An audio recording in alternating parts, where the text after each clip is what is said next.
ವೀಕ್ಷಕರೇ ನಮಸ್ಕಾರ. ಆಡಳಿತಾರೂಢ ಕಾಂಗ್ರೆಸ್ ಪಕ್ಷದಲ್ಲಿ ಕೂಡ ಕೆಪಿಸಿಸಿ ಅಧ್ಯಕ್ಷ ಸ್ಥಾನಕ್ಕೆ ಅದೇ ರೀತಿ ಸಿಎಂ ಹುದ್ದೆಗಾಗಿ ಪೈಪೋಟಿ ಏರ್ಪಟ್ಟಿದೆ. ಹಾಗೆ ಪ್ರತಿಪಕ್ಷ ಬಿಜೆಪಿಯಲ್ಲಿ ಕೂಡ ರಾಜ್ಯಾಧ್ಯಕ್ಷ ಸ್ಥಾನ ಹಾಗೂ ಪ್ರತಿಪಕ್ಷ ಸ್ಥಾನಕ್ಕಾಗಿ ಪೈಪೋಟಿ ಏರ್ಪಟ್ಟಿದೆ. ಈ ಎಲ್ಲ ಪೈಪೋಟಿಗಳ ನಡುವೆ, ಈ ಎಲ್ಲ ಬಣ ರಾಜಕಾರಣಗಳ ನಡುವೆ ಆಯಾ ಪಕ್ಷಗಳ ಹೈಕಮಾಂಡ್ ನಾಯಕರು ಯಾವ ತೀರ್ಮಾನ ತೆಗೆದುಕೊಳ್ಳುತ್ತಾರೆ ಎಂಬುದು ಕೂಡ ಕುತೂಹಲ ಮೂಡಿರ್ತಕ್ಕಂಥ ವಿಷಯ. ಕಾಂಗ್ರೆಸ್ನಲ್ಲಿ ಕೂಡ ನಿನ್ನೆ ಅಷ್ಟೇ KN ರಾಜಣ್ಣ ಮತ್ತು ಸತೀಶ್ ಜಾರಕಿಹೊಳಿ ನೀಡಿರ್ತಕ್ಕಂಥ ಹೇಳಿಕೆ ಒಂದು ತಲ್ಲಣ ಸೃಷ್ಟಿ ಮಾಡಿದರೆ, ಅದೇ ರೀತಿ ಬಿಜೆಪಿಯಲ್ಲಿ ವಿರೋಧ ಪಕ್ಷದ ನಾಯಕನ ಆಯ್ಕೆ ಹಾಗೂ ರಾಜ್ಯಾಧ್ಯಕ್ಷನ ಆಯ್ಕೆ ಕೂಡ ಕುತೂಹಲ ಮೂಡಿಸಿದೆ. ವಿಶೇಷವಾಗಿ ನಾನು ಇವತ್ತು ಹೇಳುವುದಕ್ಕೆ ಹೊರಟಿರುವುದು ರಾಜ್ಯ ಬಿಜೆಪಿಯ ಅಧ್ಯಕ್ಷ ಯಾರಾಗ್ತಾರೆ, ಅದೇ ರೀತಿ ವಿಪಕ್ಷ ನಾಯಕ ಯಾರಾಗ್ತಾರೆ. ಈಗಾಗಲೇ ಈ ಇಬ್ಬರು ನಾಯಕರು ತಾವು ಮುಂದುವರಿಯುವ ವಿಶ್ವಾಸದಲ್ಲಿದ್ದಾರೆ. ಆದರೆ ಅಧ್ಯಕ್ಷ ಸ್ಥಾನಕ್ಕೆ ಬೇರೆಯವರನ್ನು ನೇಮಕ ಮಾಡಬೇಕು ಅಂತ ಅತೃಪ್ತರು.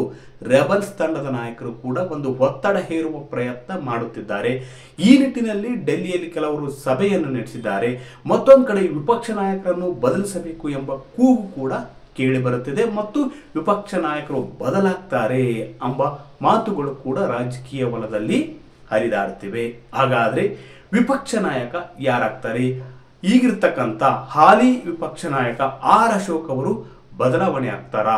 ಹಾಗಾದ್ರೆ ಹೈಕಮಾಂಡ್ ನಾಯಕರು ಅವರ ಮೇಲೆ ಮುನಿಸಿಕೊಂಡಿರುವುದು ಯಾಕೆ? ಈ ಕುರಿತು ಮತ್ತಷ್ಟು ಮಾಹಿತಿ ನೀಡ್ತೀನಿ. ಅದಕ್ಕೂ ಮುನ್ನ ನಮ್ಮ ಚಾನಲ್ ಸಬ್ಸ್ಕ್ರೈಬ್ ಮಾಡಿ, ವಿಡಿಯೋ ಶೇರ್ ಮಾಡಿ, ಲೈಕ್ ಮಾಡಿ, ಕಮೆಂಟ್ ಮಾಡಿ.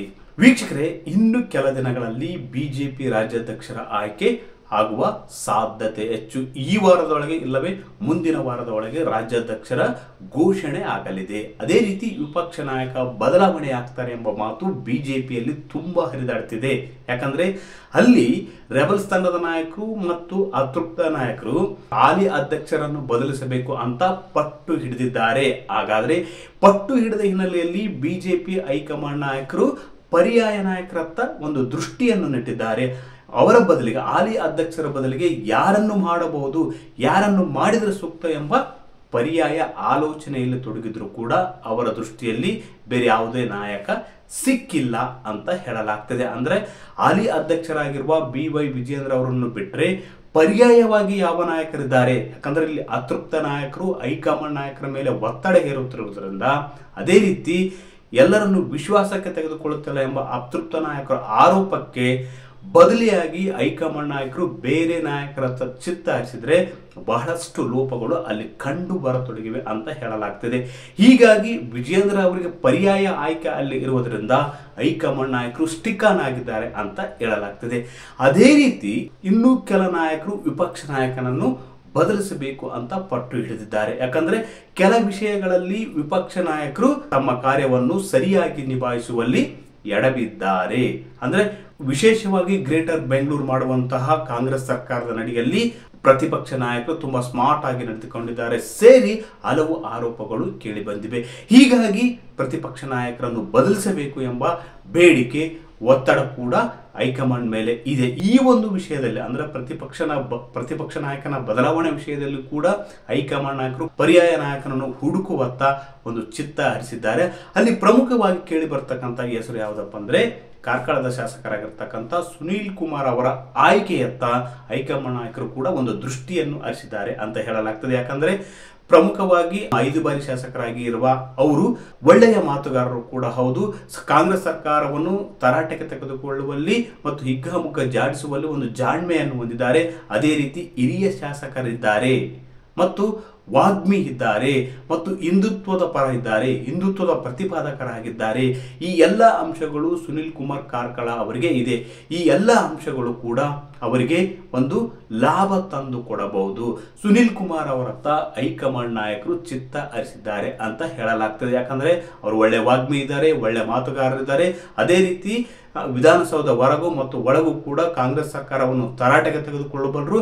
ಅದೇ ರೀತಿ ಹಿಂದುತ್ವದ ಪ್ರತಿಪಾದಕರಾಗಿದ್ದಾರೆ. ಅಷ್ಟೇ ಅಲ್ಲ, ಹಿಂದುಳಿದ ವರ್ಗದ ಪ್ರಮುಖ ನಾಯಕರಾಗಿದ್ದಾರೆ. ಹೀಗಾಗಿ ಲಿಂಗಾಯತ, ಹಿಂದುಳಿದ ವರ್ಗ ಮತ್ತು ಒಕ್ಕಲಿಗ ಕಾಂಬಿನೇಷನ್ ಅಲ್ಲಿ ಹೈಕಮಾಂಡ್ ನಾಯಕರು ಹೋಗಲು ಒಂದು ಚಿಂತನೆ ನಡೆಸಿದ್ದಾರೆ ಅಂತ ಹೇಳಲಾಗ್ತದೆ. ಯಾಕಂದ್ರೆ ಈಗಾಗಲೇ ಜೆಡಿಎಸ್ ಜೊತೆ ಮೈತ್ರಿ ಇರುವುದರಿಂದ ಎಚ್.ಡಿ. ಕುಮಾರಸ್ವಾಮಿ ಅವರು ಒಕ್ಕಲಿಗ ಸಮುದಾಯವನ್ನು ಪ್ರತಿನಿಧಿಸುತ್ತಾರೆ. ಅದೇ ರೀತಿ ಪರ್ಯಾಯ ಆಯ್ಕೆಯಲ್ಲಿ ನಾಯಕರು ಸಿಗದೇ ಇರುವುದರಿಂದ ಹಾಲಿ ಅಧ್ಯಕ್ಷರು ಲಿಂಗಾಯತ ಕಮ್ಯುನಿಟಿಯನ್ನು ಪ್ರತಿನಿಧಿಸುತ್ತಾರೆ.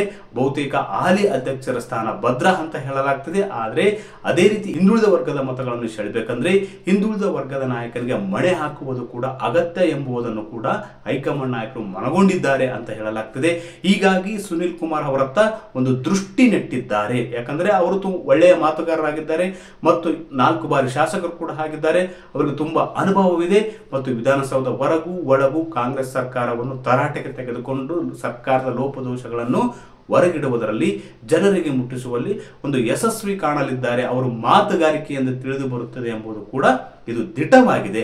ಹೀಗಾಗಿ ವಿಪಕ್ಷ ನಾಯಕನನ್ನು ಬದಲಾವಣೆ ಮಾಡುವ ನಿಟ್ಟಿನಲ್ಲಿ ಬಿಜೆಪಿ ಹೈಕಮಾಂಡ್ ನಾಯಕರು ಒಂದು ಚಿಂತನೆಯನ್ನು ನಡೆಸಿದ್ದಾರೆ ಅಂತ ಹೇಳಲಾಗ್ತದೆ. ಯಾಕಂದ್ರೆ ಇಲ್ಲಿ ಅಧ್ಯಕ್ಷ ಮತ್ತು ವಿಪಕ್ಷ ನಾಯಕನ ಎರಡೂ ಬದಲಾವಣೆಗೂ ಕೂಡ ಕೆಲವರು ಪಟ್ಟಿದ್ದಾರೆ. ಹೀಗಾಗಿ ಅಂದ್ರೆ ಅಧ್ಯಕ್ಷನ ಆಯ್ಕೆಗೆ ಪರ್ಯಾಯ ನಾಯಕ ಸಿಗದೇ ಇರುವುದರಿಂದ ಅಂದ್ರೆ ಬಸವರಾಜ ಬೊಮ್ಮಾಯಿ ಅವರು ಆ ರೇಸಲ್ಲಿದ್ದಾರೆ.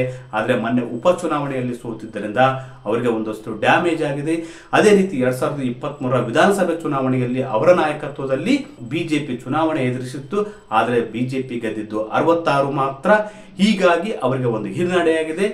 ಇನ್ನೊಬ್ಬ ನಾಯಕರಾದ ವಿ ಸೋಮಣ್ಣ ಅವರಿಗೆ ವಯಸ್ಸಿನ ಕಾರಣದಿಂದಾಗಿ ಅಧ್ಯಕ್ಷ ಸ್ಥಾನವನ್ನು ನಿರಾಕರಿಸಲಾಗುತ್ತಿದೆ ಅಂತ ಹೇಳಲಾಗ್ತದೆ. ಯಾಕಂದ್ರೆ ಅತೃಪ್ತರು ವಿ ಸೋಮಣ್ಣ ಅವರನ್ನು ಅಧ್ಯಕ್ಷರನ್ನಾಗಿ ಮಾಡಬೇಕು ಅಂತ ಒತ್ತಾಯ ಮಾಡ್ತಿದ್ದಾರೆ. ಆದರೆ ಹೈಕಮಾಂಡ್ ನಾಯಕರು ತಲೆ ಕೆಡಿಸಿಕೊಂಡಂತೆ ಕಾಣುತ್ತಿಲ್ಲ. ಆದರೆ ವಿಪಕ್ಷ ನಾಯಕನನ್ನು ಬದಲಾವಣೆ ಮಾಡುವ ನಿಟ್ಟಿನಲ್ಲಿ ಅಂದ್ರೆ ಬದಲಾವಣೆ ಮಾಡ್ತಾರೆ ಅಂತ ನಾನು ಹೇಳುವುದಲ್ಲ, ಈ ನಿಟ್ಟಿನಲ್ಲಿ ಪರ್ಯಾಯ ಯೋಚನೆಯನ್ನು ಮಾಡುತ್ತಿದ್ದಾರೆ. ಪರ್ಯಾಯ ಯೋಚನೆಗೆ ಬದಲಾಗಿ ಅಲ್ಲಿ ಸುನಿಲ್ ಕುಮಾರ್ ಅವರು ಕಾಣಿಸಿಕೊಳ್ಳುತ್ತಿದ್ದಾರೆ. ಯಾಕಂದ್ರೆ ಇಲ್ಲಿ ಎಚ್.ಡಿ. ಕುಮಾರಸ್ವಾಮಿ ಅವರು ಮೈತ್ರಿಯಲ್ಲಿರುವುದರಿಂದ ಒಕ್ಕಲಿಗ ನಾಯಕರಾಗಿ ಒಕ್ಕಲಿಗ ಸಮುದಾಯವನ್ನು ಪ್ರತಿನಿಧಿಸುತ್ತಿದ್ದಾರೆ. ಹೀಗಾಗಿ ಬಿಜೆಪಿಯಲ್ಲಿ ಒಕ್ಕಲಿಗ ನಾಯಕನಿಗೆ ವಿರೋಧ ಪಕ್ಷದ ನಾಯಕನ ಪಟ್ಟ ಕಟ್ಟಬೇಕಾ ಅಥವಾ ಮುಂದುವರಿಸಬೇಕಾ ಎಂಬ ಆಲೋಚನೆಯಲ್ಲಿ ಕೂಡ ತೊಡಗಿದ್ದಾರೆ. ವೀಕ್ಷಕರೇ, ಒಟ್ಟಾರೆಯಾಗಿ ಬಿಜೆಪಿಯಲ್ಲಿ ಈ ವಾರ ಇಲ್ಲವೇ ಮುಂದಿನ ವಾರದಲ್ಲಿ ಬಹುತೇಕ ಅಧ್ಯಕ್ಷ ವಿಪಕ್ಷ ನಾಯಕ ಯಾರೆಂಬುದು ಗೊತ್ತಾಗಲಿದೆ. ವೀಕ್ಷಕರೇ, ನಿಮ್ಮ ಪ್ರಕಾರ ವಿಪಕ್ಷ ನಾಯಕ ಸ್ಥಾನದಲ್ಲಿ ಯಾರು ಮುಂದುವರಿಬೇಕು? ಅಶೋಕ ಮುಂದುವರಿಬೇಕಾ ಅಥವಾ ಸುನಿಲ್ ಕುಮಾರ್ ಅವರಿಗೆ ಪಟ್ಟ ಕಟ್ಟಿದರೆ ಉತ್ತಮವಾ? ಈ ಕುರಿತು ಕಾಮೆಂಟ್ ಮಾಡಿ ತಿಳಿಸಿ.